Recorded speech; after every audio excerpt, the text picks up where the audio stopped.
All rise. Voyez, voilà.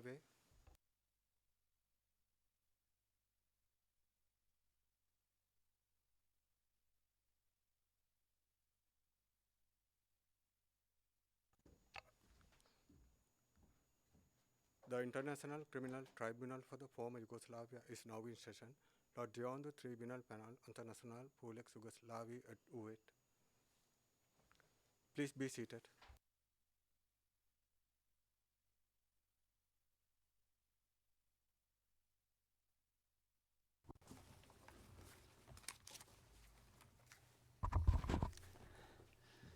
Good afternoon, everyone. Le président, bonjour à toutes et à tous. Je demande au greffier de bien vouloir citer l'affaire, s'il vous plaît. Le greffier d'audience, merci. Bonjour, monsieur le président. Madame, messieurs les juges, il s'agit de l'affaire IT 95-5/18T, le procureur contre Radovan Karadzic. La Chambre est réunie aujourd'hui pour rendre son jugement en l'espèce. La présentation des parties, je vous prie. L'accusation en premier lieu. Monsieur Tiger, bonjour, monsieur le président. Madame, messieurs les juges et toutes les personnes se trouvant dans ce prétoire et à l'extérieur de ce prétoire, du côté de l'accusation aujourd'hui, Alan Tiger, moi-même, Hildegard Wetzlaff et Madame Sutherland, Caramel Edgerton et Katrina Gustafson. Le président, je vous remercie, monsieur Tiger. Monsieur Tiger, monsieur le président, je dois également citer le nom de quelqu'un qu'il ne faut jamais oublier, notre commis à l'affaire, monsieur Ian Reid. Le président, je vous remercie, monsieur Tiger. Du côté de la défense, s'il vous plaît, monsieur Karadzic. L'accusé Karadzic. Bonjour, Excellence. Bonjour à toutes les personnes présentes. Je suis assistée aujourd'hui de mon conseiller juridique, maître Peter Robinson, Goran Petrojanovic, monsieur Marcos Sladojevic et mes collaborateurs, Alexandre Vujic et Alexander Stevanovic. Le président, je vous remercie, monsieur Karadzic.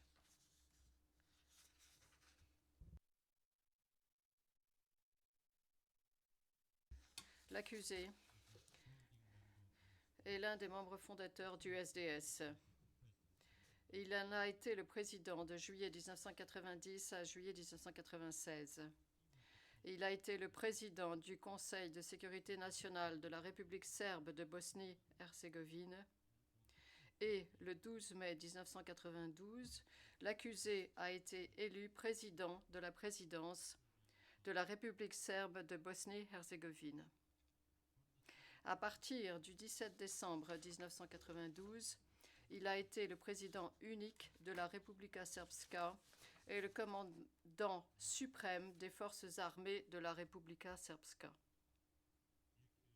L'accusé devait répondre de 11 chefs d'accusation, 2 chefs de génocide, 5 chefs de crimes contre l'humanité, à savoir persécution, assassinat, extermination, expulsion et transfert forcé, et 4 chefs de violation des lois de coutumes de la guerre, à savoir meurtre, actes de violence dont le but principal était de répandre la terreur parmi la population civile, attaques illégales contre des civils et prise d'otages.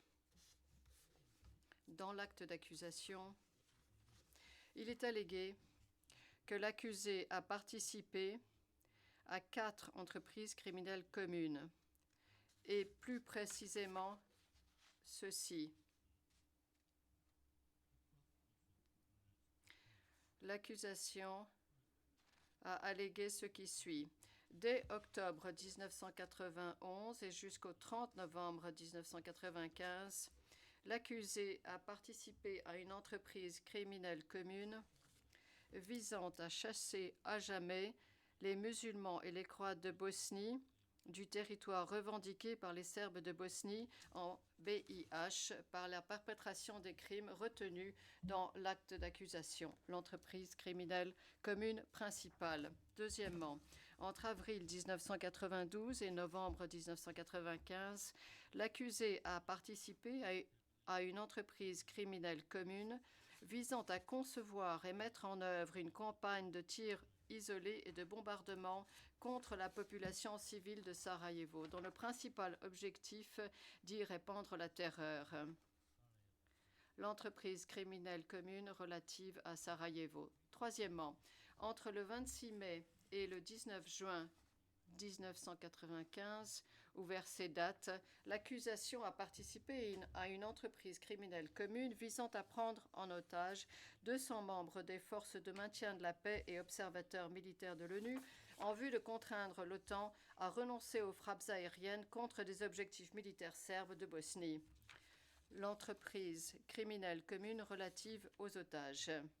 Et quatrièmement, à partir des jours qui ont précédé le 11 juillet 1995 et jusqu'au 1er novembre 1995, l'accusé a participé à une entreprise criminelle commune visant à éliminer les musulmans de Srebrenica en tuant les hommes et les garçons de Srebrenica et en chassant par la force les femmes, les enfants et quelques hommes âgés de Srebrenica.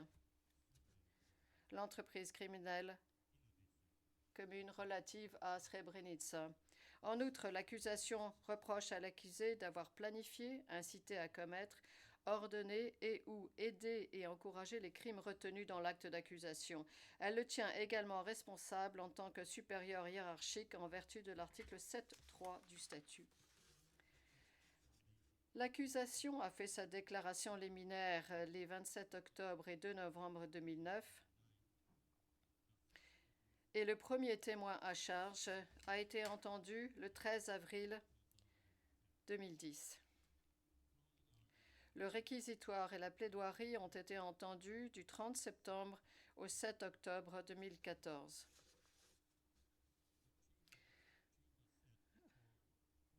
Au cours des 499 jours de procès, la Chambre a entendu 434 témoins et reçu en outre les témoignages écrits de 152 témoins supplémentaires. Au total, 11 469 pièces à conviction ont été versées au dossier. Le dossier complet de l'affaire totalise plus de 48 000 pages de compte-rendu d'audience, plus de 95 pages d'écriture et plus de 199 000 pages de pièces à conviction versées au dossier, ce qui totalise 330 000 pages. L'exposé des conclusions et des motifs de la Chambre est résumé ci-après. Il ne s'agit que d'un résumé qui ne fait pas partie du jugement. Seul fait autorité l'exposé des conclusions de la Chambre que l'on trouve dans le jugement écrit. Des copies confidentielles seront mises à la disposition des parties à l'issue de l'audience et une version publique expurgée sera également mise à la disposition du public. Avant d'aborder les 4 composantes susmentionnées, la Chambre conclut, au vu des éléments de preuve, qu'il existait un conflit armé en BIH pendant toute la période couverte par l'acte d'accusation et que les autres conditions générales d'application de l'article 3 du statut sont réunies. Pour ce qui est des crimes contre l'humanité, elle constate l'existence d'une attaque systématique et généralisée dirigée contre les populations civiles pendant toute la période couverte par l'acte d'accusation, que les crimes retenus faisaient partie de l'attaque et que les auteurs des crimes avaient connaissance de l'attaque et savaient que les crimes en faisaient partie. La Chambre va aborder en premier lieu le volet de l'affaire consacré aux municipalités et l'entreprise criminelle commune principale alléguée. Il est allégué que des crimes ont été commis dans les municipalités de Bijeljina, Bratunac, Brčko, Foča, Rogatica, Sokolac, Visegrad, Vlasenica et Zvornik en BIH oriental, dans les municipalités de Banja Luka, Bosanski Novi, Ključ, Prijedor et Sanski Most, dans la région autonome de Krajina, ou RAK, et dans les municipalités de Hadžići, Ilidža, Novigrad, Novo Sarajevo, Palais et Vogošća dans la région de Sarajevo. Après les municipalités. La Chambre conclut qu'à la fin du mois de mars 1992 et pendant toute l'année 1992, les forces serbes ont pris le contrôle des municipalités sur le territoire revendiqué par les Serbes de Bosnie en BiH.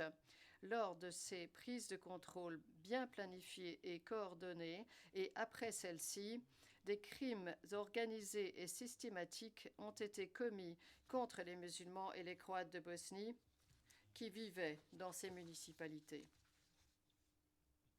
La Chambre conclut qu'un grand nombre de musulmans et de Croates de Bosnie dans ces municipalités ont été déplacés par la force de leur foyer vers d'autres localités en BiH ou vers des États tiers. D'après la thèse de l'accusé, ces déplacements de population en BiH étaient volontaires et la conséquence naturelle de la guerre. Il soutient en outre qu'il n'y a pas eu de politique d'expulsion.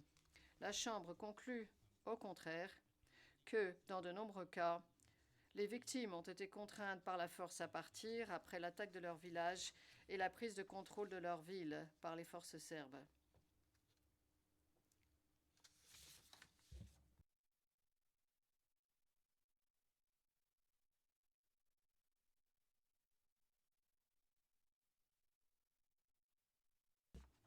D'autres victimes ont d'abord été arrêtées, détenues dans des centres de détention, puis transportées hors des municipalités. Ces expulsions ont provoqué des changements profonds de la composition ethnique des municipalités. Les musulmans et les Croates de Bosnie ont également été renvoyés de leurs postes d'autorité et licenciés dans de multiples municipalités. Outre les arrestations illégales et les fouilles arbitraires, la liberté de mouvement des musulmans de Bosnie a été limitée dans certaines municipalités. Des milliers de civils musulmans et croates de Bosnie ont été illégalement détenus dans quelques 50 centres de détention sur l'ensemble des municipalités. Des non-serbes étaient parfois arrêtés en masse et emmenés de leur domicile dans ces centres de détention après les attaques contre leur village ou leur ville. Cependant, la Chambre fait observer qu'elle n'a pas conclu à la détention illégale des personnes qui étaient des combattants ou avaient activement participé aux hostilités. Les organes politiques et gouvernementaux des Serbes de Bosnie et les forces serbes ont également créé et maintenu des conditions de vie inhumaines dans un certain nombre de centres de détention. Les victimes ont été soumises à des conditions de vie déplorables. Il y avait pénurie de nourriture, d'eau. Les soins médicaux étaient inadéquats, voire inexistants. Les conditions sanitaires et d'hygiène étaient mauvaises, comme celles dans lesquelles dormaient les détenus. Dans de nombreux centres de détention, les détenus ont également été torturés, battus, maltraités physiquement et psychologiquement. Au cours de leur détention, des femmes et des hommes musulmans et croates de Bosnie ont été violés et soumis à d'autres actes de violence sexuelle par des membres des forces serbes. Ces crimes ont causé de grandes souffrances ou des douleurs mentales ou physiques aux victimes. Les détenus non serbes ont été contraints au travail sur le front ou utilisés comme des boucliers humains pour protéger les forces serbes. Lors de l'expulsion de leur foyer ou après celle-ci, les biens des victimes ont été saisis par les autorités serbes de Bosnie. Il y a également eu pillage généralisé des biens des non-serbes et destruction massive de villages et de biens des musulmans et des croates de Bosnie par les forces serbes dans de nombreuses municipalités. Les forces serbes ont détruit de nombreuses mosquées, églises catholiques et autres monuments culturels et lieux de culte à Bratunac, Bosanski Novi, Foča, Ključ, Novigrad, Prijedor, Rogatica, Sanski Most, Sokolac et Zvornik. Les monuments culturels et les lieux de culte ont été la cible de destruction en raison de leur importance aux yeux des musulmans et des Croates de Bosnie dans ces localités.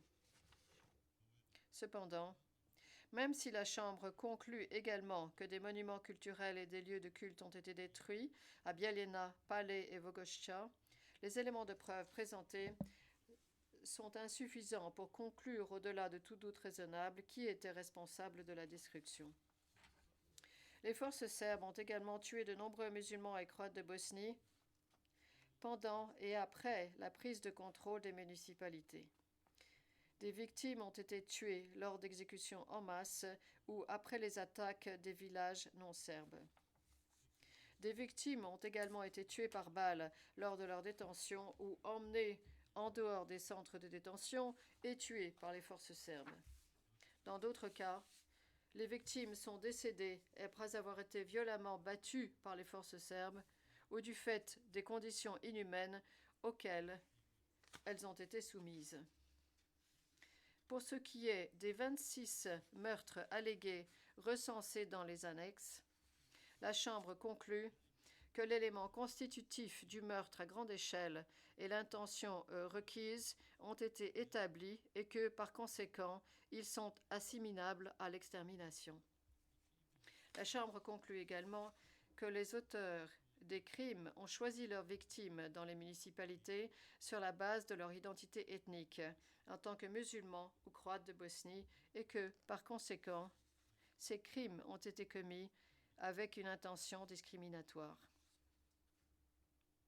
En conséquence, la Chambre conclut que les membres des forces serbes et les organes politiques et gouvernementaux des Serbes de Bosnie ont commis les crimes que sont le meurtre, une violation des lois ou coutumes de la guerre et l'assassinat, l'extermination, l'expulsion et les autres actes inhumains, transferts forcés, des crimes contre l'humanité. Le juge Howard Morrison joint une opinion dissidente relative au fait numéro 12.2 recensé dans l'annexe B.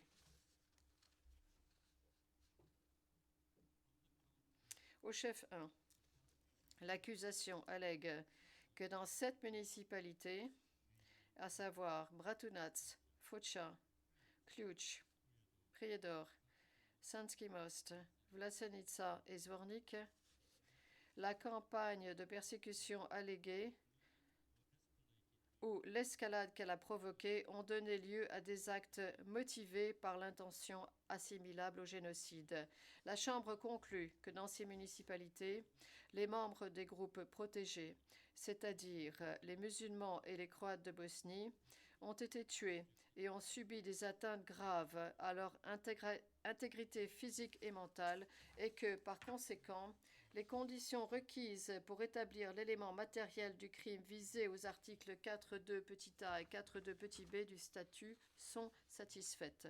Cependant, pour ce qui est des actes visés à l'article 4.2 petit c du statut, même si la Chambre conclut que les musulmans et les Croates de Bosnie ont été détenus dans des conditions épouvantables, elle n'est pas convaincue que les éléments de preuve permettent d'établir que ces conditions étaient assimilables à des conditions d'existence devant entraîner la destruction physique des musulmans et des Croates de Bosnie dans ces municipalités. En outre, la Chambre n'est pas convaincue que les actes visés aux articles 4.2 petit a et 4.2 petit b du statut ont été commis avec une intention génocidaire, c'est-à-dire celle de détruire en partie les groupes de musulmans et de Croates de Bosnie comme tels.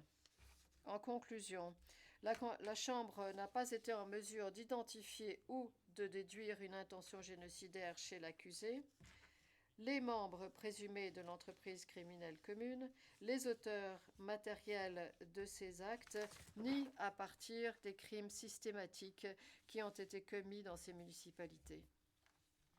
Après avoir analysé la totalité des éléments de preuve à ce sujet, la Chambre n'est pas convaincue que la seule déduction raisonnable est qu'il existait une intention de détruire en partie les groupes de musulmans et de croates de Bosnie comme tels dans ces municipalités. La Chambre, par conséquent, ne dispose pas d'éléments de preuve suffisants pour conclure, au-delà de tout doute raisonnable, que le génocide a été commis dans ces municipalités. La Chambre va à présent examiner la responsabilité de l'accusé pour les crimes dont il est établi qu'ils ont été commis dans les municipalités. L'élément essentiel de la thèse de l'accusé était que les objectifs des dirigeants des Serbes de Bosnie n'étaient pas criminels et n'impliquaient pas la commission de crimes. Selon l'accusé, le déplacement de la population non serbe de BiH n'était pas le résultat d'une entreprise criminelle commune, mais du départ volontaire des habitants vers les territoires contrôlés par leur propre groupe ethnique. Selon l'accusé, tous les cas individuels d'expulsion forcée ont été provoqués par la haine ou le désir de vengeance, mais n'ont jamais été envisagés par les dirigeants des Serbes de Bosnie. L'accusé a également laissé entendre pour sa défense que les crimes éventuellement commis étaient des cas isolés perpétrés par des individus, par exemple des membres des forces paramilitaires, qui ont agi de leur propre chef et non pas pour réaliser l'objectif criminel commun allégué. À son niveau, les autorités centrales ont essayé sans succès d'exercer une influence sur les instances municipales et compte tenu du chaos qui régnait alors, il lui était impossible de faire plus.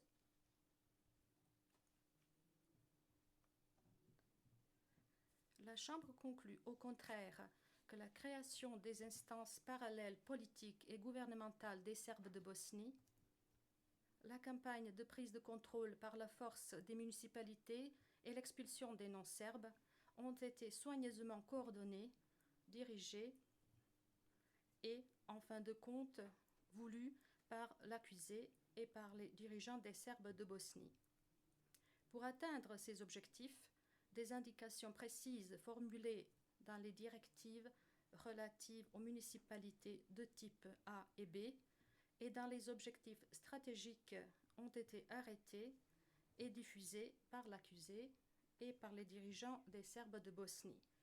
La Chambre appréciait les éléments de preuve qui lui ont été présentés concernant les actes et le comportement de l'accusé et d'autres membres présumés de l'entreprise criminelle commune principale.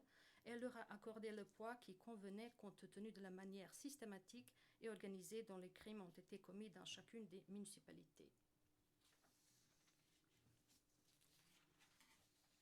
Sur cette base, la Chambre conclut qu'entre octobre 1991 et novembre 1995, il existait un projet commun visant à chasser à jamais par la commission de crimes les musulmans et les croates de Bosnie du territoire revendiqué par les Serbes de Bosnie.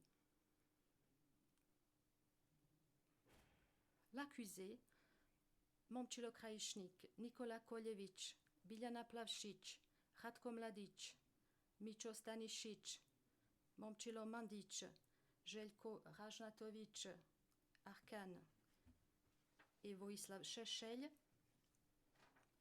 constituaient une pluralité de personnes qui agissaient dans le cadre de ce projet commun et partageaient l'intention de commettre les crimes qui en faisaient partie.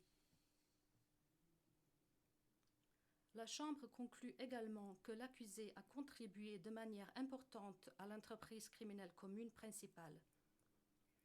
Elle a pris en considération l'incidence du comportement de l'accusé du fait des fonctions qu'il exerçait et des postes qu'il occupait à l'époque.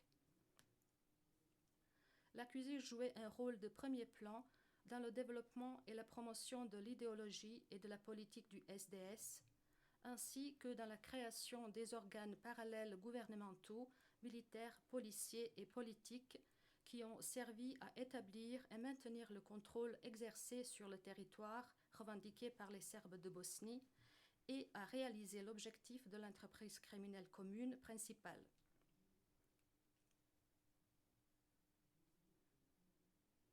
L'accusé a joué un rôle clé en définissant les objectifs de l'entreprise criminelle commune principale. y compris la séparation des musulmans et des Croates de Bosnie, la prise de contrôle du territoire revendiqué par les Serbes de Bosnie et la création d'un État des Serbes de Bosnie le plus ethniquement homogène possible. L'accusé a également joué un rôle déterminant dans la diffusion de la propagande visant les musulmans et les Croates de Bosnie, les identifiant comme étant des ennemis héréditaires des Serbes et insistant sur le fait que la coexistence était impossible.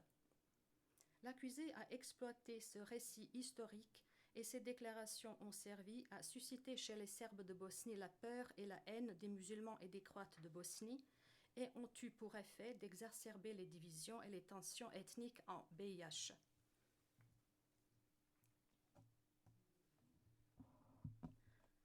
L'accusé était aussi au sommet des instances politiques, gouvernementales et militaires et pouvait utiliser son pouvoir et son influence pour réaliser l'objectif de l'entreprise criminelle commune principale. Finalement, il a soutenu la mise en œuvre de leurs objectifs sur le plan militaire, ce qui supposait la prise de contrôle du territoire et le déplacement forcé de la population non serbe. Il a joué un rôle clé dans la mobilisation et la création de la TO des Serbes de Bosnie, de la VRS et des organes séparés de la police des Serbes de Bosnie. Par ailleurs, à la suite du retrait de la JNA de BiH, l'accusé a soutenu la coopération des forces militaires et des autorités locales sur le plan opérationnel et, dans certains cas, des forces paramilitaires. Ces structures et ces unités militaires ont été utilisées pour s'emparer du territoire revendiqué par les Serbes de Bosnie et maintenir le contrôle sur celui-ci, et pour réaliser l'objectif de l'entreprise criminelle commune principale. Bien que l'accusé ait pris des mesures pour contrôler les forces paramilitaires plus tard au cours du conflit, ces mesures n'ont été prises qu'après que ces forces ont été utilisées pour réaliser les objectifs de l'entreprise criminelle commune principale et qu'elles ont commencé à s'en prendre aux autorités municipales des Serbes de Bosnie. L'accusé et les autres membres de l'entreprise criminelle commune ont exercé leur autorité et leur influence sur les cellules de crise, l'ATO, la VRS, le MUP des Serbes de Bosnie et les forces paramilitaires pour commettre les crimes envisagés par le projet commun de l'entreprise criminelle commune principale.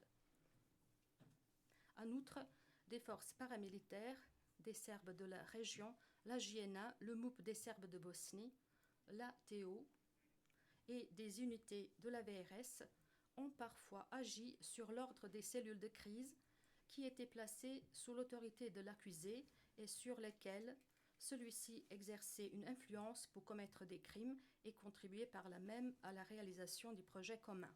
En conséquence, les crimes commis par les forces serbes dans les municipalités sont imputés aux membres de l'entreprise criminelle commune ou à l'accusé. Bien que les tribunaux civils aient existé pendant le conflit et que l'accusé ait établi des tribunaux militaires, le système fonctionnait de façon discriminatoire, les crimes commis contre les non-serbes n'étant guère une priorité.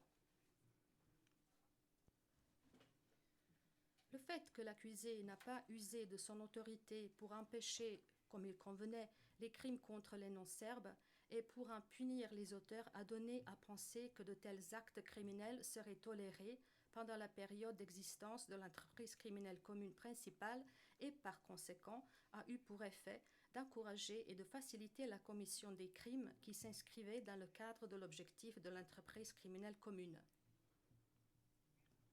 Alors qu'il savait que des crimes avaient été commis contre les non-serbes et qu'il n'avait pas pris les mesures nécessaires pour empêcher ces crimes ou en punir les auteurs, l'accusé a constamment et systématiquement donné de fausses informations aux représentants des organisations internationales, au public et aux médias concernant ces crimes.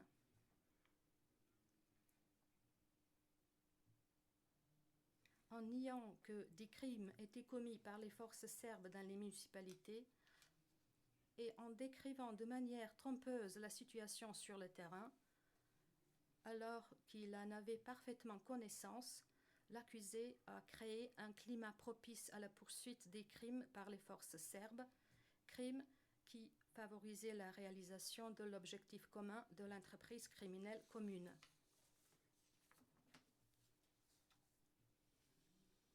L'accusé et les autres membres de l'entreprise criminelle commune principale non seulement étaient informés de la prise de contrôle de ville par les forces serbes, mais il était aussi conscient que cette prise de contrôle avait provoqué des changements démographiques considérables en raison du déplacement forcé des civils non serbes et s'était traduite par l'homogénéisation ethnique qu'ils avaient soutenue. De plus, la prise de contrôle des municipalités par les forces serbes a également impliqué des arrestations généralisées et le placement en détention illégale de milliers de non-serbes avant leur départ forcé du territoire revendiqué par les Serbes de Bosnie.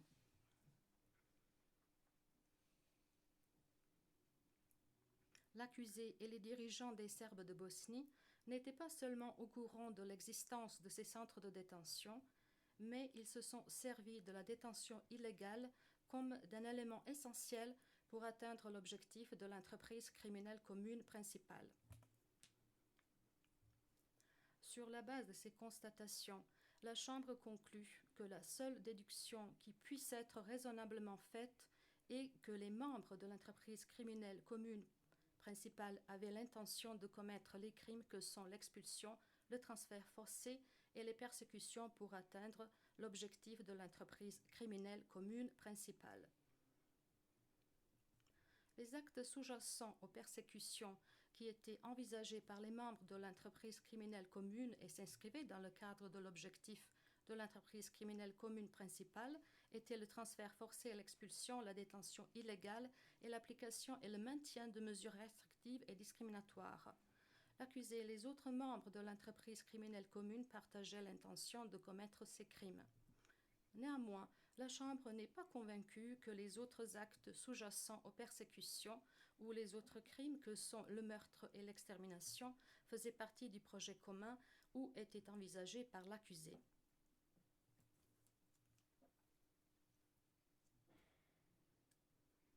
La Chambre de première instance a tenu compte de la vaste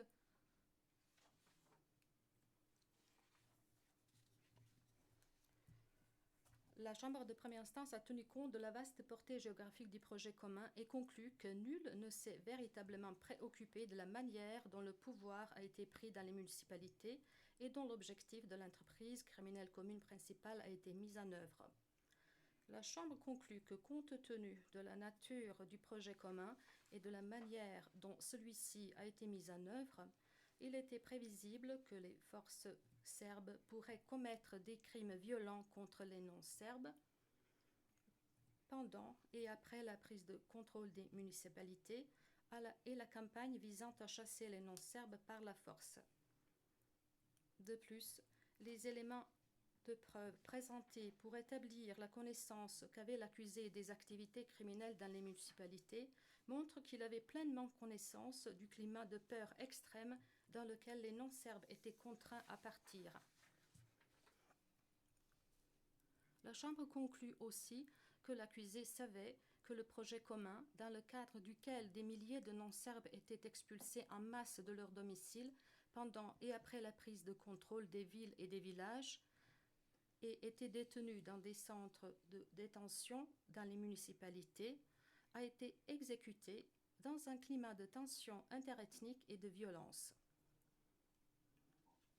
En outre, il savait qu'il existait un climat d'impunité pour les crimes commis contre les non-serbes. Après avoir pris en considération ces éléments, la Chambre conclut que l'accusé aurait dû savoir que la population non-serbe était susceptible d'être victime des crimes violents qui pourraient être commis par les membres des forces serbes qui mettaient en œuvre son projet commun. L'accusé s'est montré indifférent à cette éventualité et a œuvré à la réalisation du projet commun en ayant conscience de la probabilité que les crimes pourraient être commis pendant la mise en œuvre du projet commun et il a délibérément pris ce risque. En conséquence, la Chambre conclut que l'accusé pouvait prévoir le meurtre, l'extermination et les persécutions. Les actes sous-jacents aux persécutions prévisibles étaient les traitements cruels, le travail forcé sur les lignes de front, l'utilisation de non-serbes en tant que bouclier humain, l'appropriation ou le pillage de biens et la destruction sans motif de biens privés, y compris de monuments culturels et des lieux de culte. En conséquence et en conclusion, pour ce qui est des municipalités, l'accusé est tenu individuellement pénalement responsable sur la base de l'article 7.1 du statut de persécution, extermination, assassinat, expulsion et transfert forcé, des crimes contre l'humanité et de meurtre, une violation des lois ou coutumes de la guerre. Néanmoins, sachant que la Chambre a conclu qu'elle n'était pas convaincue que le génocide avait été commis dans les 7 municipalités énumérées ci-dessus, l'accusé n'est pas tenu responsable de génocide au regard du chef 1 de l'acte d'accusation. La Chambre va à présent examiner le volet Sarajevo de l'affaire et l'entreprise criminelle commune alléguée relative à Sarajevo. La Chambre conclut que, de fin mai 1992 à octobre 1995, la population civile de Sarajevo a été soumise à des bombardements et à des tirs isolés par des membres des forces serbes de Bosnie, à savoir le corps de Sarajevo-Romagna ou SRK. Durant toute cette période, les unités du SRK ont tenu des positions sur les collines entourant la ville, encerclant et assiégeant cette dernière. Depuis leur position, ces unités ont délibérément pris pour cible par des tirs isolés les civils de Sarajevo, y compris les tramways. Les tirs isolés contre les civils étaient une pratique courante et continue. Elle était presque quotidienne et s'est en général poursuivie sans relâche pendant toute la durée du conflit. Les civils de Sarajevo étaient pris pour cible lorsqu'ils allaient chercher de l'eau, marchaient dans la rue ou utilisaient les transports publics. Les enfants étaient également visés lorsqu'ils jouaient devant chez eux, marchaient avec leurs parents ou rentraient à pied de l'école, et même quand ils faisaient du vélo. Les unités du SRK ouvraient le feu sur les civils depuis un certain nombre d'endroits connus autour de la ville, où elles avaient construit de manière professionnelle des nids durables pour les tireurs embusqués. La Chambre est également convaincue que, à partir de fin mai 1992, les unités du SRK ont bombardé délibérément la population civile dans la ville ou ont ouvert le feu sur la ville de façon disproportionnée ou indiscriminée. Elles ont pour ce faire utilisé une multitude d'armes lourdes, notamment des mortiers de 80 à 120 mm, ainsi que des pièces d'artillerie qui étaient toutes disposées de manière plus ou moins permanente sur les collines entourant Sarajevo. Des milliers d'obus sont tombés sur la ville tout au long du conflit, y compris sur des zones résidentielles et des installations civiles, telles que des hôpitaux, des marchés et d'autres lieux où la population civile se rassemblait. Les cibles choisies par les tireurs du SRK n'avaient souvent aucun intérêt militaire et ces derniers tiraient au hasard sur la ville. En 1995, les unités du SRK ont également lancé sur la ville un certain nombre de bombes aériennes modifiées, armes extrêmement destructrices qui n'avaient pas encore été correctement testées. De ce fait, ces attaques à la bombe aérienne modifiée étaient indiscriminées.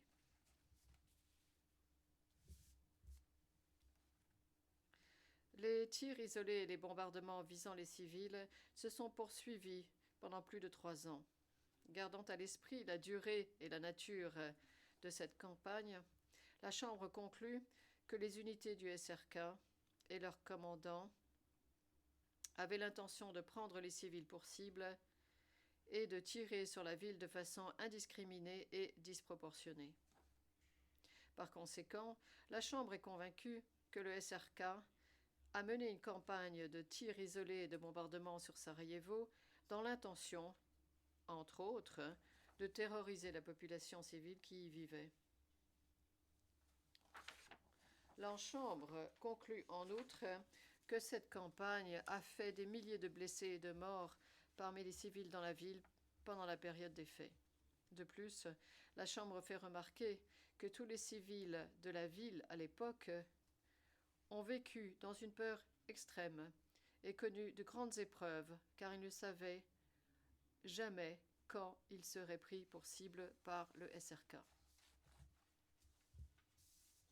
La Chambre fait observer qu'en tirant ses conclusions, elle s'est appuyée à la fois sur les éléments de preuve généraux relatifs à la situation de la ville entre 1992 et 1995 et sur les éléments de preuve spécifiques aux bombardements et aux tirs isolés recensés dans les annexes F et G de l'acte d'accusation. S'agissant de ce dernier, la Chambre conclut que le SRK est responsable de tous ces faits, excepté de 3 d'entre eux, à savoir les faits numéros 5 et 7 visés à l'annexe F et le fait numéro 6 visé à l'annexe G. En outre, le juge Melville Baird joint une opinion décidante concernant le fait numéro 8 visé à l'annexe G. L'accusé a soutenu pendant le procès que les unités du SRK n'avaient jamais pris pour cible des civils, mais qu'elles ripostaient aux attaques lancées depuis la ville et visaient, ce faisant, des cibles militaires qui s'y trouvaient. Il a également affirmé que les musulmans de Bosnie avaient visé des civils de leur propre camp par des bombardements et des tirs isolés afin de rejeter la responsabilité sur les Serbes de Bosnie et provoquer une intervention de la communauté internationale. Toutefois, en tirant les conclusions que j'ai exposées précédemment, la Chambre a rejeté ces arguments présentés par l'accusé. Elle accepte le fait que les deux camps étaient en guerre, que les deux parties belligérantes se sont affrontées tout au long du conflit et que les unités du SRK ont aussi pris pour cible du personnel et des positions militaires du camp adverse. Toutefois, les éléments de preuve présentés en l'espèce regorgent d'exemples montrant que les tirs du SRK ne visaient pas des objectifs militaires dans la ville, mais des biens de caractère civil et que le SRK ouvrait le feu de manière disproportionnée et au hasard. Les faits précis recensés dans les annexes dont le SRK a été jugé responsable en sont une parfaite illustration. En outre, le caractère constant des tirs isolés et des bombardements visant la population civile et le grand nombre de victimes civiles dans la ville ne sauraient être expliqués par le fait que la guerre à Sarajevo était menée par les deux camps. Il est donc évident pour la Chambre que les civils étaient soit directement pris pour cible par le SRK, comme le montrent largement les cas de tirs isolés recensés dans les annexes, soit soumis à des tirs indiscriminés ou disproportionnés, comme lorsque le SRK a lancé des bombes aériennes modifiées sur la ville ou a tiré au mortier sur des lieux où se rassemblait la population civile. S'agissant de l'argument de l'accusé, selon lequel les musulmans de Bosnie ont pris pour cible des civils de leur propre camp, la Chambre accepte le fait qu'ils voulaient inciter la communauté internationale à agir pour son compte et qu'ils ont de ce fait parfois pris pour cible le personnel de l'ONU dans la ville ou ouvert le feu sur le territoire placé sous leur contrôle afin de rejeter la responsabilité sur les Serbes de Bosnie. Toutefois, les éléments de preuve relatifs à ces cas sont négligeables en comparaison des éléments de preuve présentés relatifs aux tirs du SRK sur la ville. Partant, Il ne change en rien la conclusion de la Chambre concernant la pratique du SRK de prendre pour cible les civils dans la ville ou de lancer des attaques indiscriminées ou disproportionnées. La Chambre conclut par conséquent que des membres du SRK ont commis les crimes que sont le meurtre, les attaques illégales contre des civils et la terrorisation, des violations des lois ou coutumes de la guerre, ainsi que l'assassinat, un crime contre l'humanité.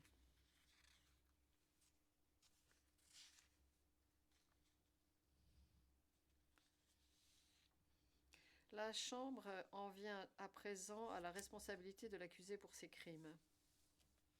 S'agissant de ce volet, l'accusé a avancé qu'il n'existait pas d'entreprise criminelle commune relative à Sarajevo, aucun plan visant à mener une campagne de tirs isolés et de bombardement et aucune intention de tuer, d'attaquer ou de terroriser la population civile dans la ville. D'après lui, la ville était plongée dans la guerre et la terreur qui régnait parmi la population n'était qu'une conséquence normale de cette guerre. Cependant, comme je l'ai déjà dit, le caractère constant des tirs isolés et des bombardements visant la population civile et le grand nombre de victimes civiles dans la ville ne saurait être expliqué par le fait qu'il y avait une guerre à Sarajevo.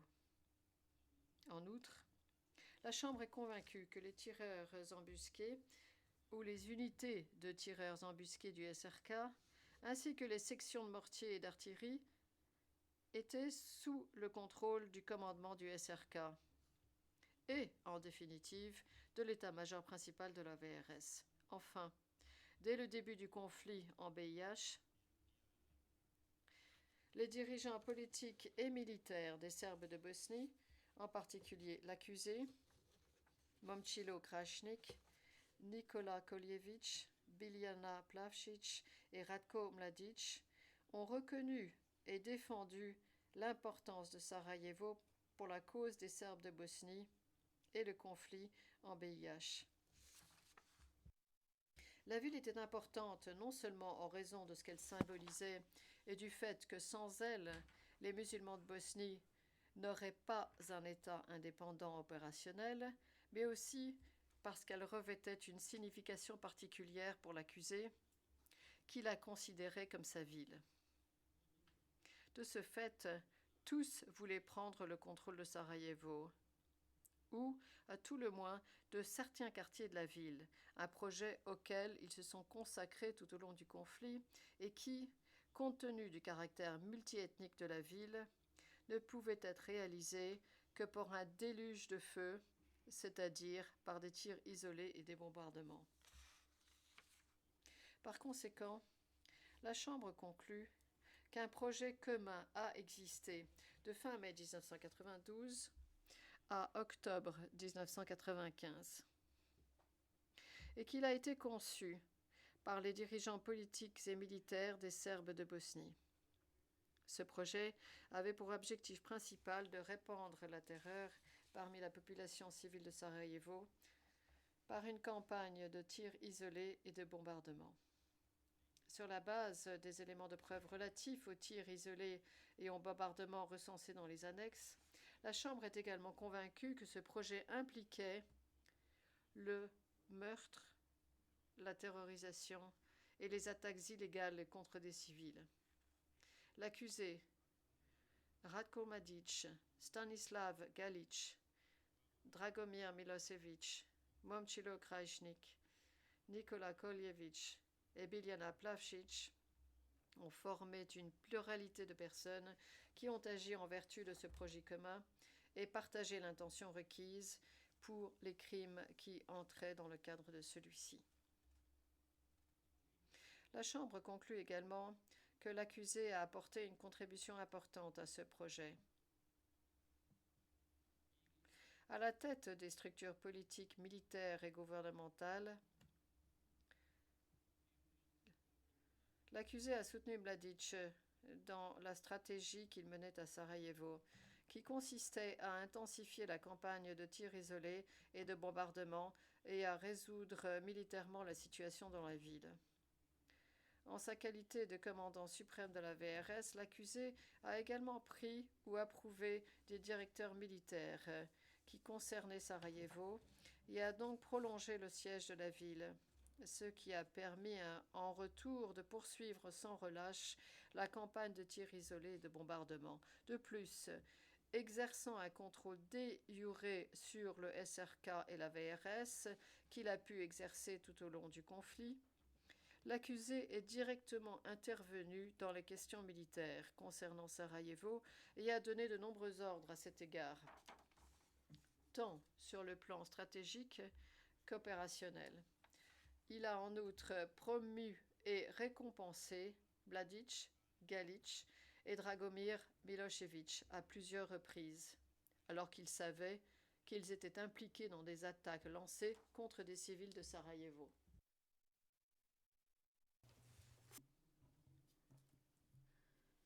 Dès que l'entreprise criminelle commune relative à Sarajevo a vu le jour, l'accusé a également été constamment informé des attaques du SRK contre les civils dans la ville, notamment de bon nombre d'effets recensés dans les annexes qui sont examinés en détail dans le jugement.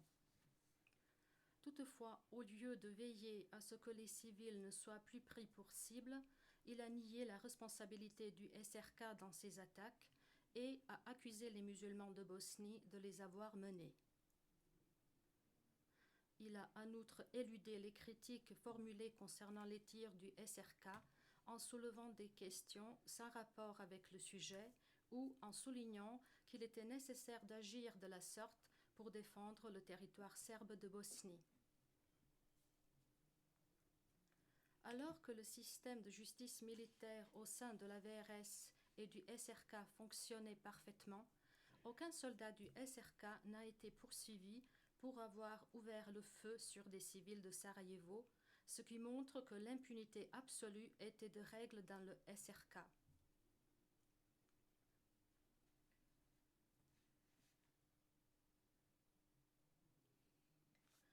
Si l'accusé a parfois tenté de limiter la prise de civils de Sarajevo pour cible, il a agi de la sorte uniquement sous la pression de la communauté internationale ou sous la menace d'une intervention de l'OTAN, et cela n'a jamais abouti à de réelles sanctions contre des soldats du SRK. En revanche, lorsqu'il ne faisait pas l'objet de telles pressions, il a donné son aval pour que la campagne de tirs isolés et de bombardements s'intensifie encore. Il a également intensifié la campagne lorsque les dirigeants des musulmans de Bosnie ont refusé de conclure des accords de paix selon ces conditions. La Chambre est donc convaincue que l'accusé s'est servi de la campagne de tirs isolés et de bombardements qui répandait la terreur parmi la population civile de Sarajevo pour faire pression sur les dirigeants des musulmans de Bosnie et la communauté internationale en vue d'atteindre ses objectifs politiques. Sur la base de toutes les contributions qu'il a apportées, la Chambre conclut que, comme pour Mladic, Galic et Dragomir Milosevic, l'accusé a joué un rôle si déterminant dans l'entreprise criminelle commune relative à Sarajevo que, sans son soutien, les attaques du SRK contre les civils dans la ville n'auraient pas pu avoir lieu. La Chambre conclut en outre que la seule déduction qui puisse être raisonnablement faite de ces actes et omissions de l'accusé et de ses déclarations exposées en détail dans le jugement est qu'il avait l'intention de commettre les crimes que sont le meurtre, les attaques illégales contre des civils et la terrorisation, et qu'il partageait cette intention avec les autres membres de l'entreprise criminelle commune relative à Sarajevo. Par conséquent, s'agissant de l'entreprise criminelle commune relative à Sarajevo, l'accusé est pénalement individuellement responsable sur la base de l'article 7.1 du statut de meurtre, d'attaque illégale contre des civils et de terrorisation, des violations des lois ou coutumes de la guerre et d'assassinat, un crime contre l'humanité.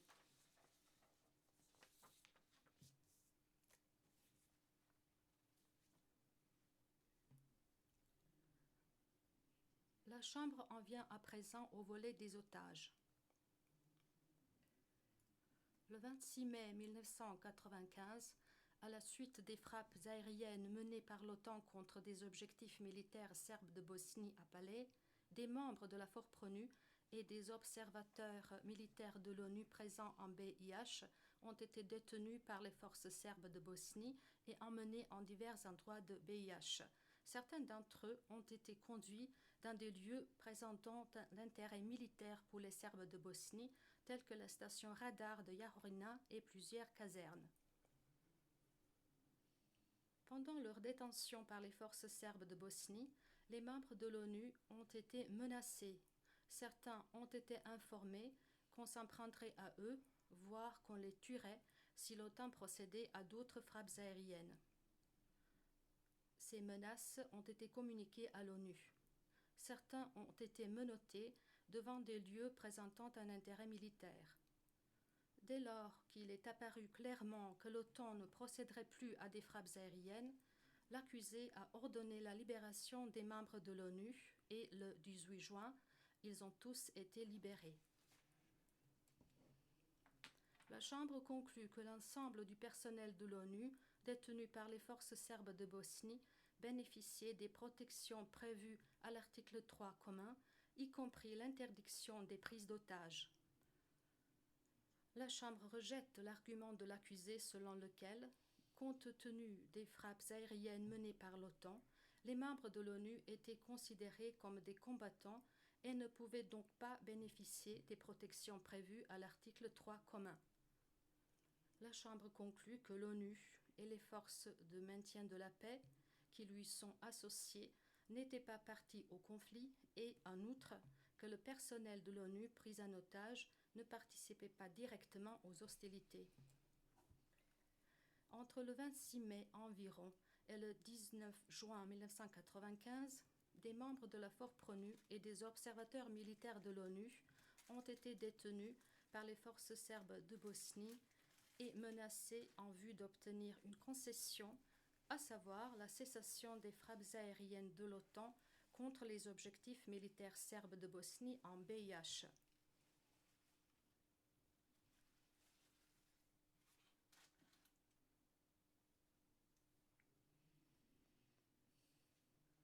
Le personnel de l'ONU a été délibérément retenu dans le but d'obtenir cette concession. La Chambre conclut par conséquent que les éléments constitutifs du crime de prise d'otage, une violation des lois ou coutumes de la guerre, punissables au titre de l'article 3, sont réunis. La Chambre est convaincue, au-delà de tout doute raisonnable, de l'existence d'une entreprise criminelle commune dont l'objectif commun était de prendre le personnel de l'ONU en otage en vue de contraindre l'OTAN à renoncer aux frappes aériennes contre des objectifs militaires serbes de Bosnie. L'objectif commun a été réalisé à la suite des frappes aériennes menées par l'OTAN les 25 et 26 mai 1995 et s'est achevé une fois que l'ensemble du personnel de l'ONU a été libéré. Une pluralité de personnes ont participé à l'entreprise criminelle commune dont l'accusé, Mladic, Krajišnik et Manojlo Milovanovic. La seule déduction que la Chambre puisse raisonnablement faire au vu des éléments de preuve dont elle dispose au sujet des déclarations, des actes et du comportement de l'accusé est que ce dernier avait non seulement l'intention de détenir des membres de l'ONU, mais aussi de faire en sorte que des menaces soient proférées à leur égard pendant leur détention afin d'atteindre l'objectif visant à faire cesser les frappes aériennes de l'OTAN. Pour parvenir à cette conclusion, la Chambre a jugé qu'avant les prises d'otages, l'accusé avait prévenu la FORPRONU que si l'OTAN procédait à des frappes aériennes, il traiterait les soldats de l'ONU comme des ennemis et a clairement dit qu'en cas de frappes aériennes, les forces de l'ONU seraient attaquées ou, au moins, prises en otage. Le 26 mai 1995, l'accusé a approuvé l'ordre visant à placer les membres capturés de l'ONU et d'autres organisations internationales humanitaires près d'objectifs susceptibles d'être pris pour cible par des frappes aériennes. Une fois les prises d'otages réalisées, l'accusé a également lancé une mise en garde publique contre une intervention militaire pour libérer les otages, déclarant que cela entraînerait une catastrophe et un carnage.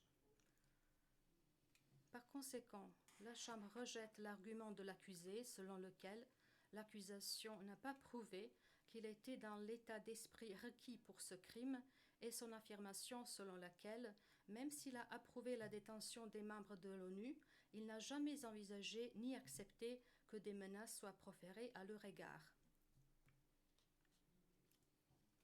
La Chambre conclut également que l'accusé a apporté une contribution importante à la réalisation de l'objectif commun visant à prendre les membres de l'ONU en otage afin de dissuader l'OTAN de procéder à de nouvelles frappes aériennes.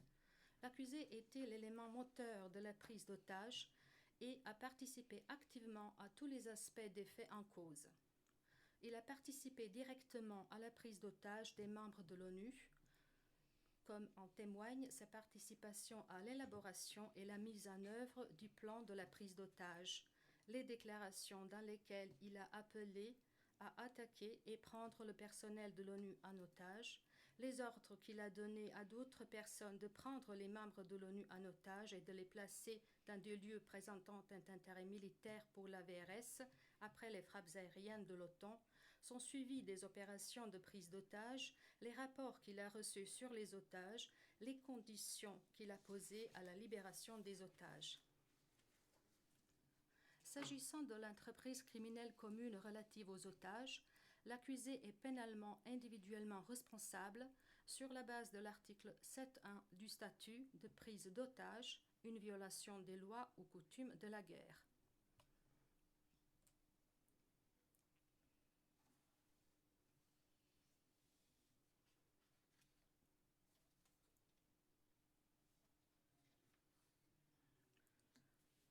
Pour finir, la Chambre va examiner le volet Srebrenica de l'affaire. Comme la Chambre l'a déjà conclu, dès octobre 1991, il existait un projet commun visant à chasser à jamais les musulmans et les Croates de Bosnie des territoires revendiqués par les Serbes de Bosnie. Début 1993, à la suite d'une série d'attaques lancées par des Serbes de Bosnie contre des villages des environs, y compris Cerska et Konjević-Polje, la population musulmane de Bosnie a fui vers Srebrenica, qui a été déclarée zone de sécurité le 16 avril 1993.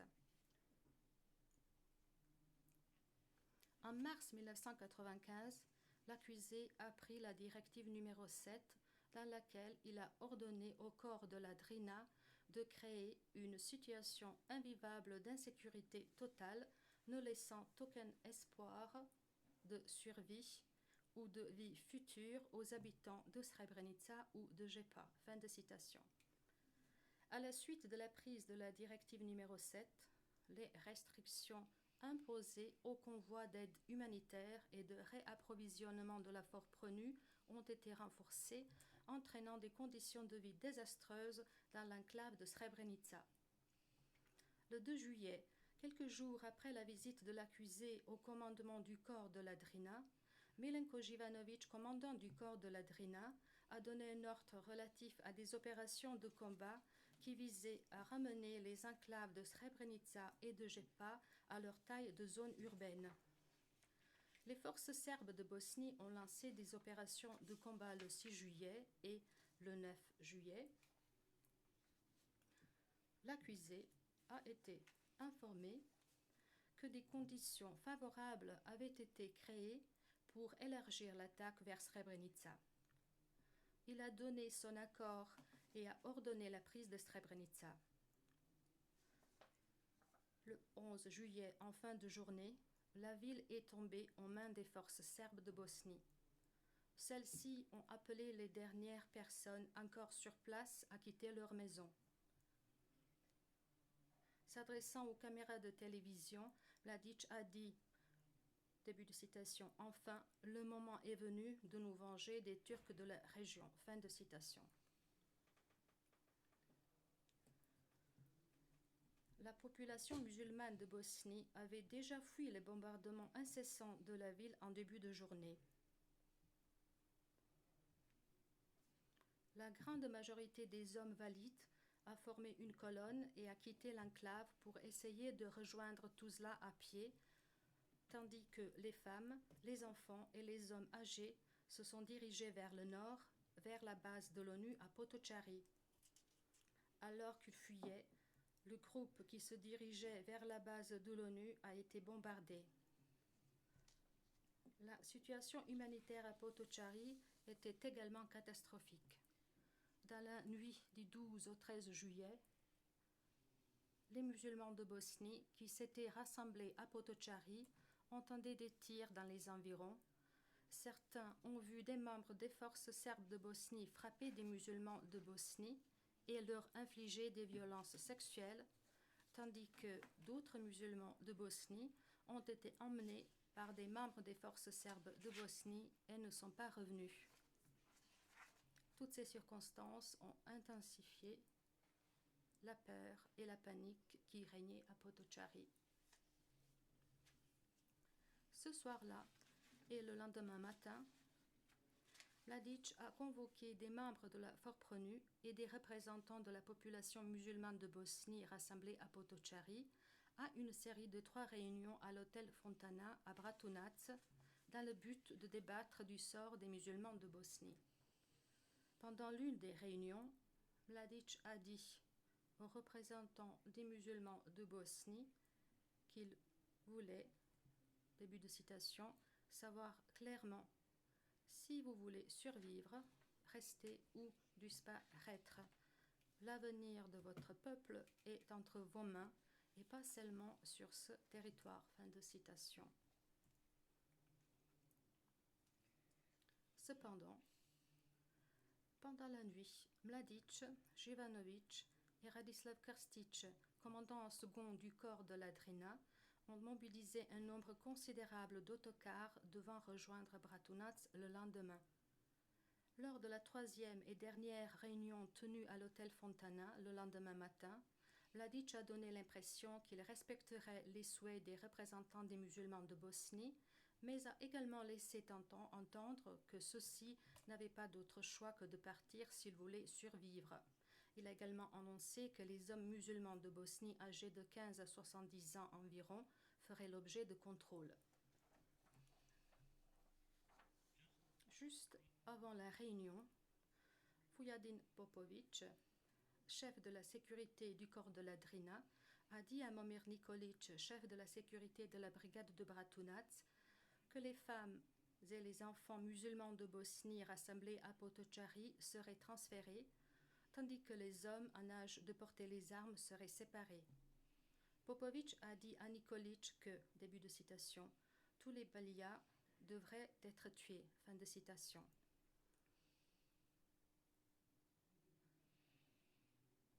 L'accusé conteste la crédibilité de Momir Nikolic en général et concernant plus précisément cette conversation. Toutefois, comme cela est précisé en détail dans le jugement écrit, la Chambre juge le témoignage de Momir Nikolic fiable sur ce point et accepte son récit.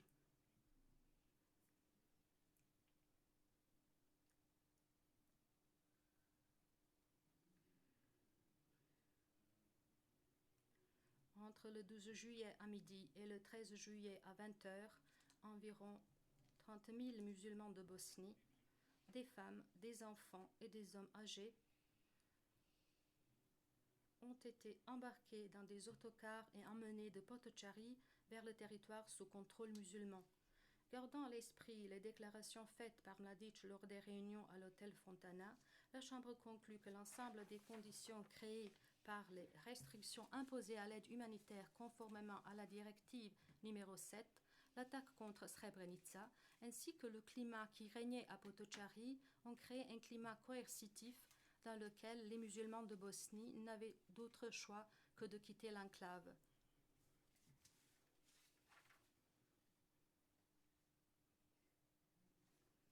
Contrairement à l'affirmation de l'accusé selon laquelle le départ des musulmans de Bosnie de Potocari était la manifestation d'un choix véritable de la population, la Chambre conclut que le déplacement de la population musulmane de Bosnie était forcé.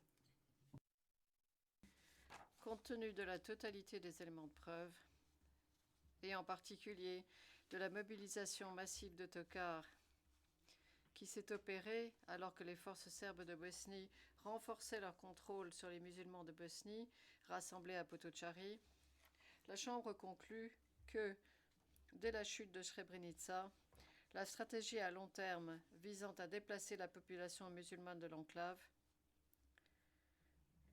a commencé à se transformer en un projet commun concret visant à éliminer cette population. L'opération consistant à éliminer la population a d'abord pris la forme d'un déplacement forcé de celle-ci.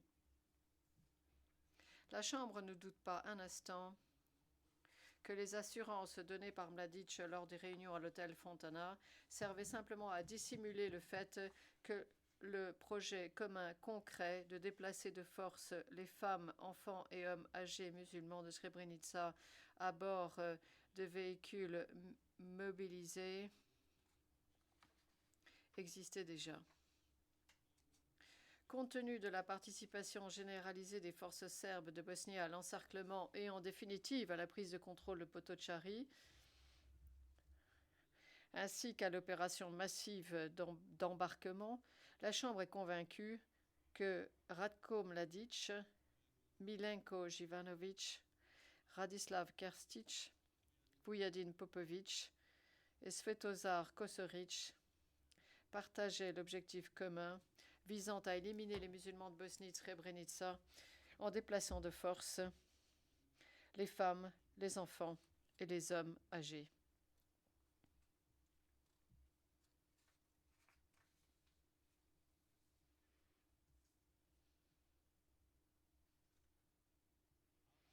Après le départ du premier convoi de Potocari, des membres des forces serbes de Bosnie ont commencé à séparer les hommes et les garçons qui s'approchaient des véhicules en les forçant à abandonner leur famille, ainsi que leurs effets personnels, tels que leurs cartes d'identité, et en les emmenant dans le bâtiment appelé la Maison Blanche, situé de l'autre côté de la route. L'opération de séparation s'est poursuivie toute la journée du 12 et du 13 juillet. À mesure que la maison se remplissait d'hommes musulmans de Bosnie, des autocars sont venus les chercher pour les emmener à Bratunac, où ils ont été détenus dans des lieux tout aussi surpeuplés dans toute la ville. Dans l'intervalle, les forces serbes de Bosnie ont commencé à recevoir des informations sur la colonne d'hommes musulmans de Bosnie qui tentaient de rejoindre Tuzla et ont pris des mesures pour intercepter celle-ci en lui tendant des embuscades ou en la bombardant.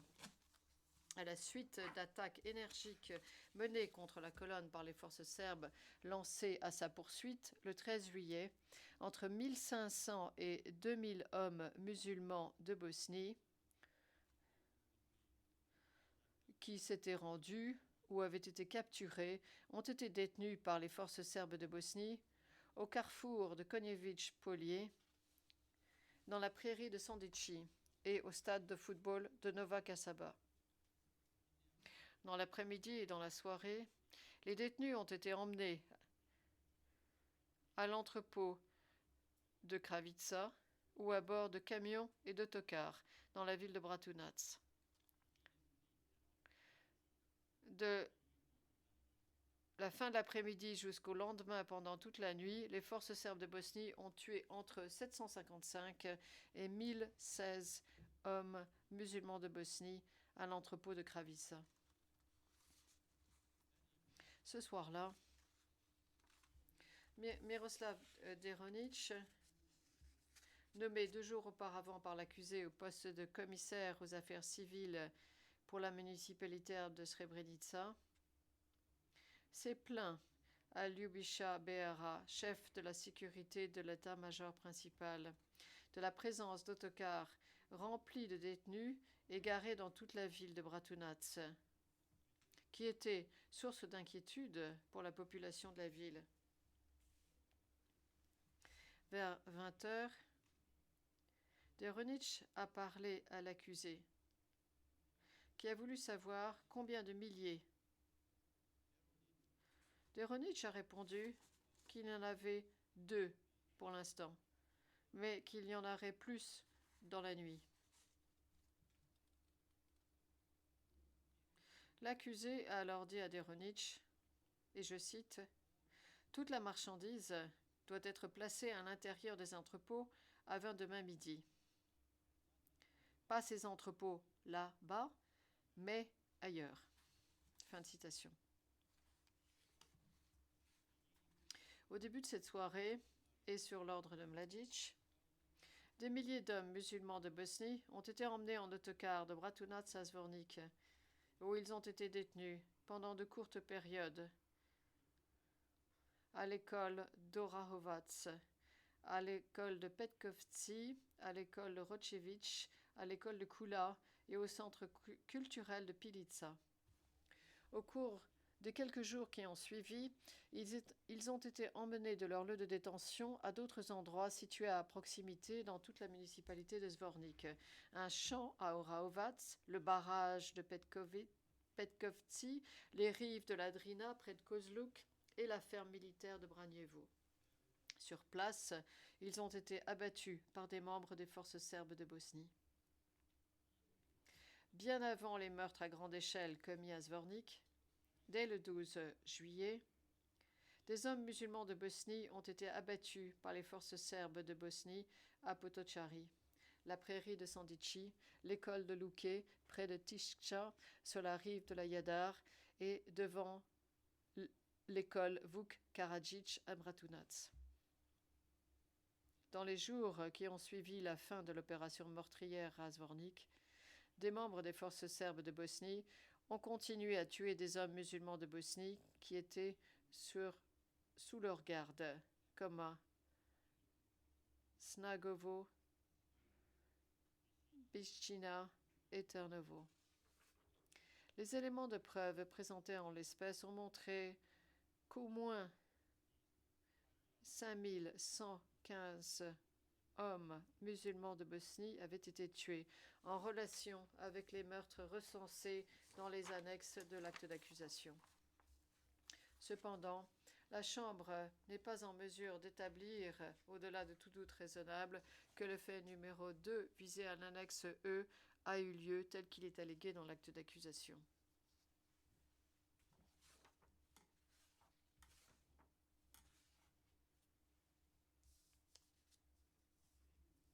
La Chambre est convaincue que ces meurtres ont été commis conformément à un projet systématique et très organisé.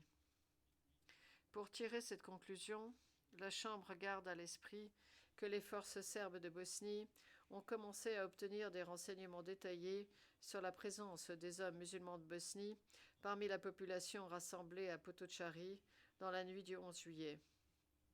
Et, à peu près à la même date, à recevoir des rapports sur l'existence et les mouvements de la colonne d'hommes et de garçons musulmans de Bosnie qui tentaient de rejoindre Tuzla.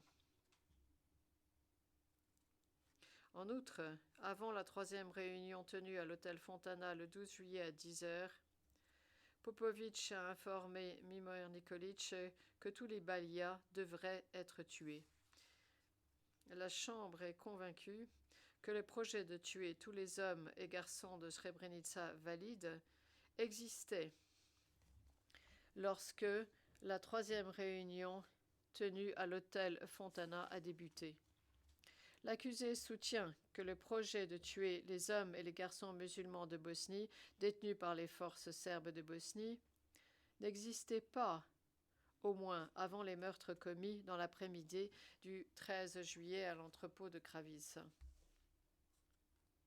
Cependant, la Chambre considère que ces faits marquent le début de l'exécution à grande échelle du projet meurtrier, lequel existait déjà. Cette opération insidieuse a été supervisée et exécutée sur le terrain par de nombreux officiers de la VRS à tous les échelons de la hiérarchie,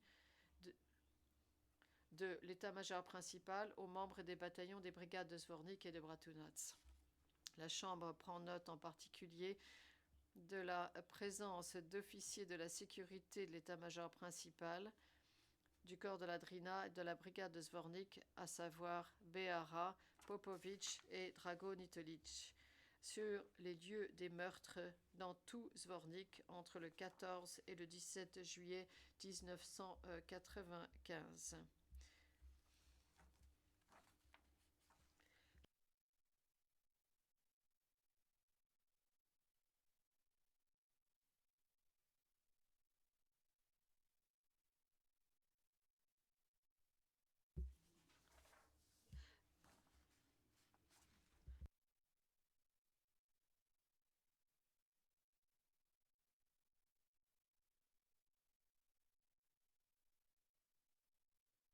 La Chambre conclut en outre que l'opération meurtrière complexe n'aurait pas été possible sans l'autorisation et les ordres de Mladic, commandant de la VRS. En conséquence, la Chambre conclut que Ratko Mladic, Lyubisha Behara, Voujedine Popovic adhéraient à l'objectif commun élargi visant à éliminer les musulmans de Srebrenica en tuant les hommes et les garçons et avaient donc l'intention de se livrer au meurtre, à l'extermination et aux persécutions ayant pris la forme de meurtre.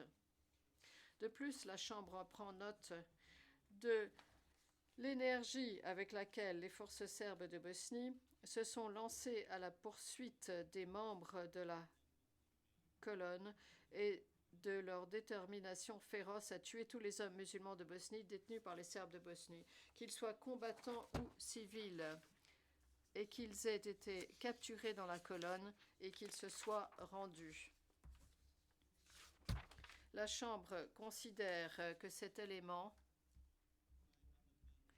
ainsi que la manière dont les meurtres ont été commis et leur caractère systématique et très organisé, démontrent l'existence d'une intention manifeste de tuer chaque homme valide de Srebrenica. Sachant que le fait de tuer chaque homme valide d'un groupe a des conséquences graves pour la reproduction du groupe, qui peuvent en entraîner l'extinction.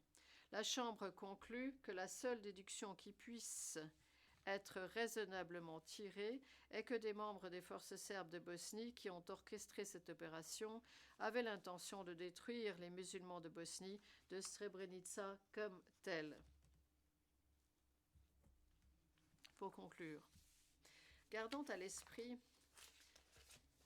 la présence de Behara et Popovic sur de multiples lieux de massacre à Zvornik et leur participation aux faits, leurs nombreuses actions visant à contribuer à l'opération meurtrière et le fait que l'opération de grande envergure a été menée avec la participation essentielle de Mladic, la Chambre est convaincue que les membres de l'entreprise criminelle commune relative à Srebrenica qui ont donné leur accord à l'élargissement des moyens au meurtre des hommes et des garçons, c'est-à-dire Mladic, Behara et Popovic, avaient l'intention de tuer tous les hommes musulmans de Bosnie valides, intention qui, dans les circonstances de l'espèce, est assimilable à l'intention de détruire les musulmans de Bosnie de Srebrenica comme tels.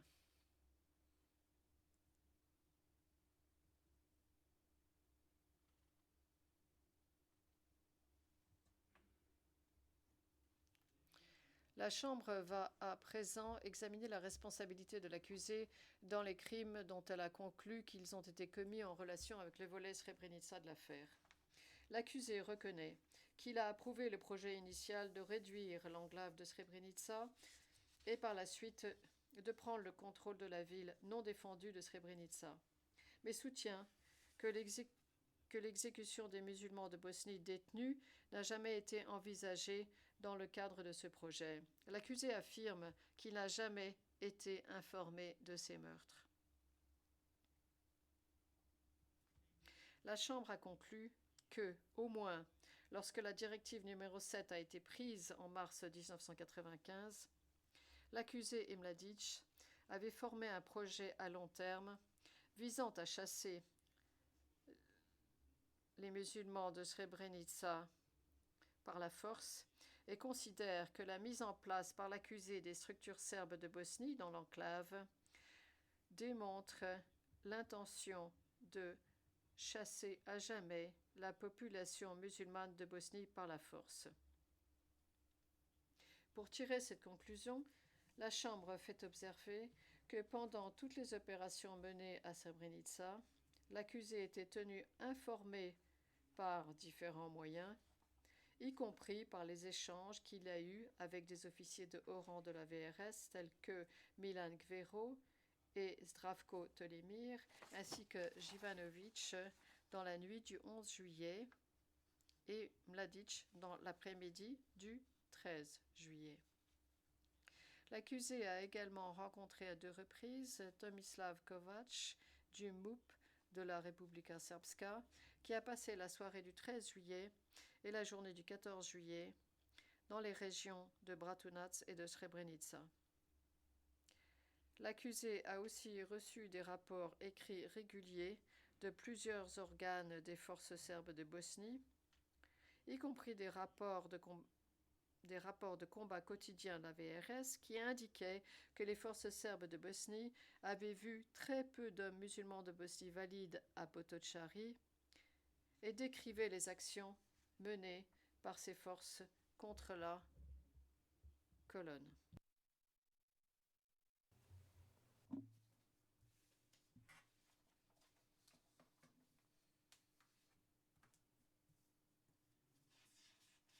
Ainsi qu'il a été dit précédemment, le 13 juillet vers 20 h, l'accusé a abordé avec Deronic, qui, en sa qualité de commissaire aux affaires civiles pour Srebrenica, était sous son autorité directe, le sort des milliers d'hommes musulmans de Bosnie détenus à ce moment-là dans la ville de Bratunac.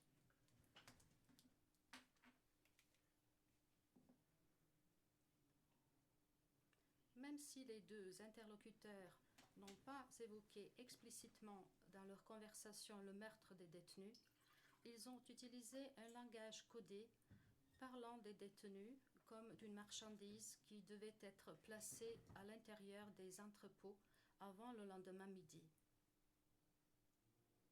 En outre, la Chambre rappelle qu'immédiatement après cette conversation, Beara et Deronic ont discuté de la question de savoir où, et non pas si, les détenus devaient être tués. Il est donc clair qu'à ce moment-là, la décision de tuer les détenus avait déjà été prise. Et Deronic a invoqué l'autorité de l'accusé pour convaincre Beara d'accepter leur transfert à Zvornik. La Chambre conclut que cette conversation, qui s'ajoute aux actes ultérieurs de l'accusé, montre, au-delà de tout doute raisonnable, que l'accusé était d'accord pour que l'objectif soit élargi au meurtre des hommes musulmans de Bosnie.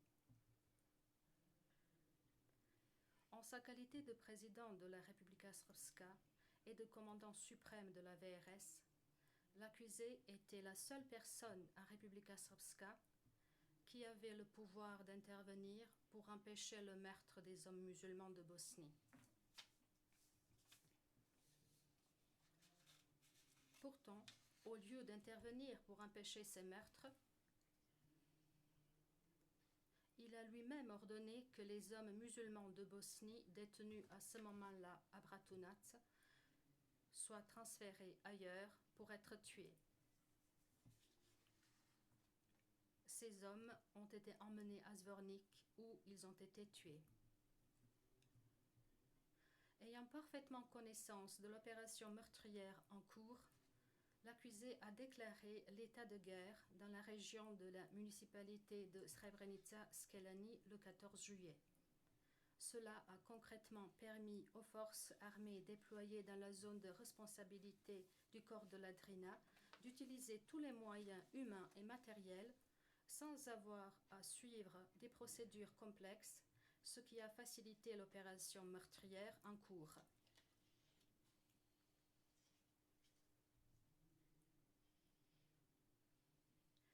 Compte tenu de la totalité des éléments de preuve, la Chambre conclut que l'accusé adhérait à l'objectif commun élargi au meurtre des hommes musulmans de Srebrenica et qu'il a apporté une contribution importante à sa réalisation. La Chambre va à présent examiner la question de savoir si l'accusé a participé à l'entreprise criminelle commune relative à Srebrenica avec l'intention de détruire les musulmans de Bosnie et de l'enclave.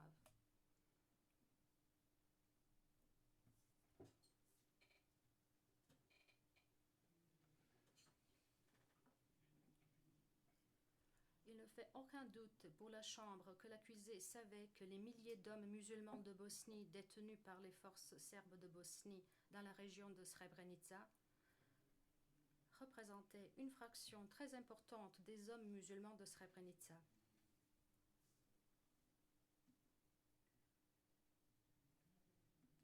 Bien qu'il ait eu connaissance des faits au moment même où ceux-ci se déroulaient, l'accusé a donné son accord au volet meurtrier du projet visant à éliminer les musulmans de Bosnie entre le 13 juillet dans la soirée et le 17 juillet et n'est donc pas intervenu pour y mettre fin ou entraver sa réalisation. Bien au contraire, il a ordonné que les détenus soient transférés à Zvornik où ils ont été tués. En outre, lorsque Pandurević a fait savoir le 16 juillet qu'il avait ouvert un couloir pour laisser passer les membres de la colonne qui n'avaient pas encore été capturés ou qui n'étaient pas rendus, Milenko Karišik, chef du RGB, a été rapidement dépêché sur les lieux pour enquêter et le couloir a été fermé le lendemain. Enfin, la Chambre rappelle que même si l'accusé s'est félicité de l'ouverture d'un couloir devant la presse internationale, quelques semaines plus tard, lors d'une séance à huis clos de l'Assemblée des Serbes de Bosnie, il a dit regretter que des hommes musulmans de Bosnie aient pu franchir les lignes tenues par les Serbes de Bosnie. En conséquence, la Chambre conclut que la seule déduction qui puisse être raisonnablement faite au vu de ces éléments de preuve est que l'accusé partageait avec Mladić, Behara et Popović l'intention de tuer chaque homme musulman de Srebrenica valide, ce qui, selon la conclusion de la Chambre, est assimilable à l'intention de détruire les musulmans de Bosnie de Srebrenica comme tels. La Chambre fait toutefois observer qu'elle peut uniquement conclure que l'accusé a donné son accord à l'objectif commun élargi au moment où il a eu une conversation avec Deronić le 13 juillet à 20h. Il ne peut donc être tenu responsable du fait de sa participation à l'entreprise criminelle commune relative à Srebrenica, des meurtres et des actes afférents de persécution qui ont eu lieu avant ce moment-là. Concernant les meurtres qui ont eu lieu avant sa conversation avec Deronić le 13 juillet dans la soirée, la Chambre conclut que l'accusé savait ou avait des raisons de savoir que des crimes avaient été commis par ses subordonnés au lendemain de la chute de l'enclave de Srebrenica et qu'il a manqué à l'obligation qu'il avait en tant que commandant suprême de la VRS de prendre les mesures nécessaires et raisonnables pour punir la commission du génocide, du meurtre, de l'extermination et du meurtre en tant qu'acte sous-jacent aux persécutions. Il est donc pénalement responsable de ces manquements en vertu de l'article 7.3 du statut. Toutefois, puisque la Chambre a déjà conclu que l'accusé était responsable de génocide sur la base de sa participation à l'entreprise criminelle commune relative à Srebrenica, elle ne prononcera pas de déclaration de culpabilité en vertu de l'article 7.3 du statut pour le chef 2.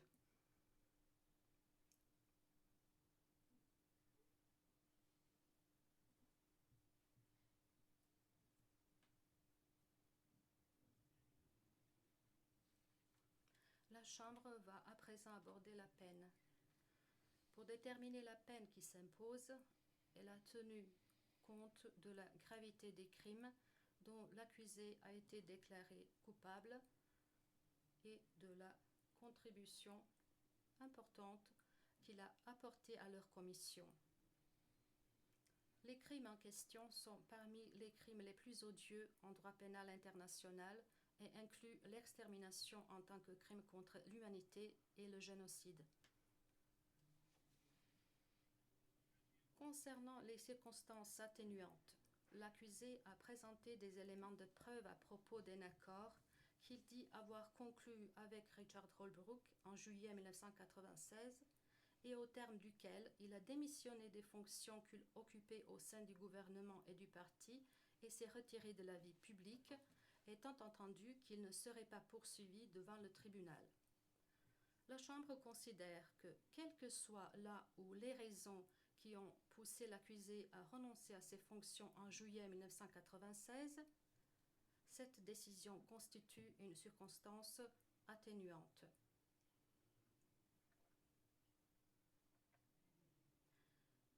La Chambre a également tenu compte des autres arguments de l'accusé, notamment des regrets qu'il a exprimés, de son bon comportement au quartier pénitentiaire et de sa situation personnelle.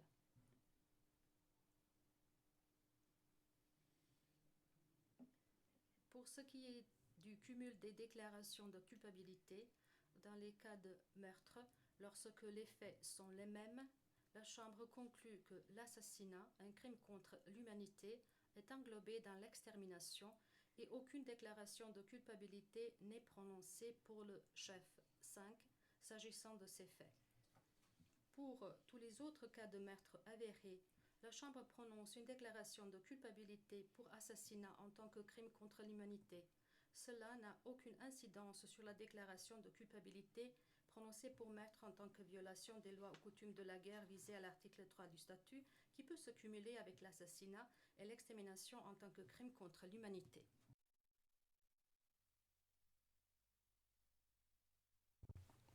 La Chambre va à présent aborder le dispositif. Monsieur Karadzic, veuillez vous lever.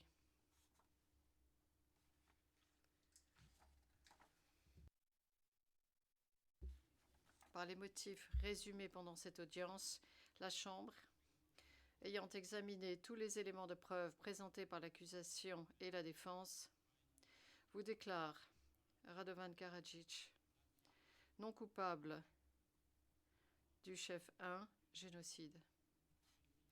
Coupable des chefs suivants. Chef 2, génocide.